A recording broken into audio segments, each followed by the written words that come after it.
It's the name of a famous method. In this method, you set goals for yourself on a daily or weekly. You start to put cross to the days on which you have reached your goal. You make a chain with these crosses and you don't give up. You don't break that chain. But we have a problem.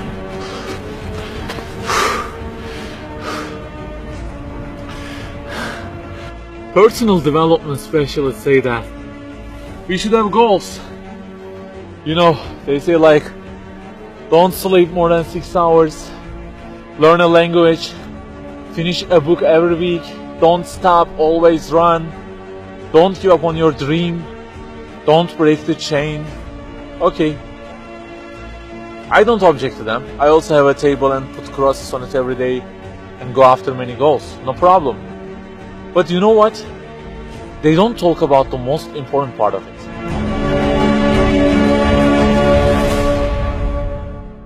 Let me give you a simple mathematical example. Try to imagine that you are adding numbers, and imagine that the numbers you have added up to this year is, for example, 35 in total, and you start from this year. For example, you will add 4 in this year, and then add 8 in next year, and it goes on. And there is an unknown time which counts down, and when it ends, you can't add any other number. Okay, you start the addition. Plus 4, plus 8, plus 7, plus 3. You add ambitiously, you keep adding and adding. Plus 6, plus 5, and okay, they say time is over. Then you realize that you have added the numbers into a giant parenthesis, and there is a zero multiplication at the end of it. It wipes out all the numbers you have added all those years, and the result becomes 0. Of course, you are disappointed. All your efforts have been wiped out by the 0. A regret arises inside of you. You say, I wish I had seen the whole picture at the beginning and realized that 0 and changed it with 1 before I started the addition. I think you got the point. Okay, guys, you may have goals for this year and afterwards. Learning a language, finishing a book every week, increasing your monthly income to $15,000, not sleeping more than 6 hours, etc. But for what? For what do we set goals exactly? Why don't we break the chain? If it is just for a more comfortable or a more respectable life, remember that all this will already be 0 with death. The death will wipe out all of them. The person who knows English will be equal with the one who doesn't know. The one who earns more will be equal with the one who earns less. The one who can reach his goals will be equal with the one who can't. So, if at the end of it, the death will 0 everything, so what is the meaning of adding more numbers with an ambition? It just increases the degree of the disappointment that you will feel.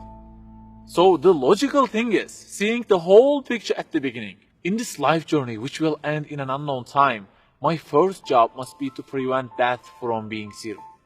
Well, can I really prevent death from being 0?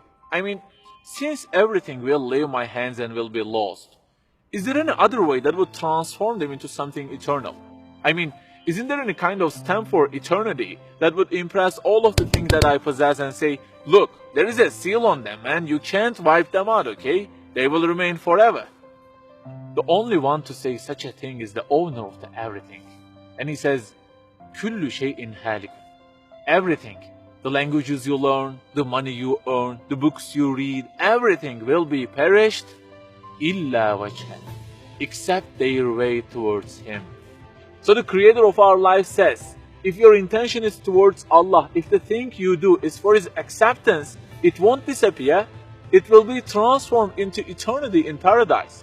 So learning a language, finishing a book every week, being rich, everything, if they are towards Him and for His sake, eternity stamp being pressed on them.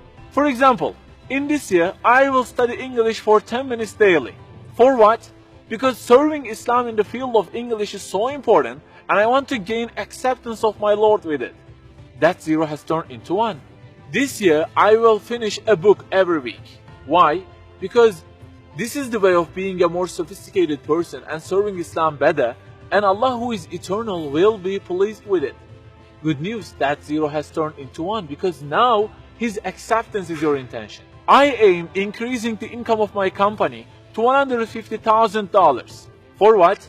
Because I will spend that money on spreading the message of the Quran to the whole world and the publications that would please Him. you have exterminated the zero, because now your goal is towards him.